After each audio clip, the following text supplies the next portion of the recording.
Şehidlik zirvesine can atan vətən oğlu, Mühid Orucov adlı torpaq qoxulu oğlu. Ölməz qəhrəmanımız bayraqdan kəfən geyib, ölüm şərbətin içib candan keçən şəhidim. Ali Başkomandanın döyüş əmri gələndə,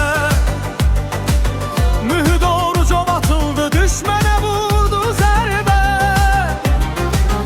O tikanlı məfdili söküb vətən kökündən, qaytardın Qarabağı evinə, sən şəhidin. Ey qəhrəman komandan igid Mühid Orucov, vətən üçün can verib cənnətə sən ucaldın. Lələtəpə zirvəsi şahid oldu hünərə,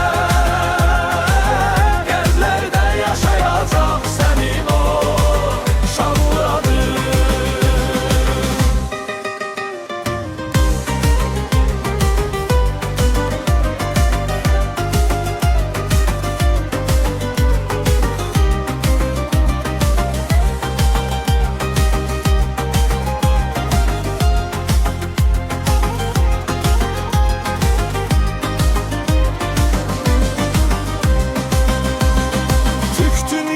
Səslədi Azərbaycanın aslanı, fəxrimiz, qürurumuz kapitan Mühid Orucovun. Səsi gəldi fəth olan Lələtəpə Qarabağdan, bayrağınla ucaldın səmalara şəhidim. Aprel döyüşlərində irəli atılara, Mühid Orucov ucaltdı Lələtəpəyə bayraq. Ömrünü fəda etdi bu müqəddəs torpağa, ruhu əbədi qondu dalğalanan bayrağa.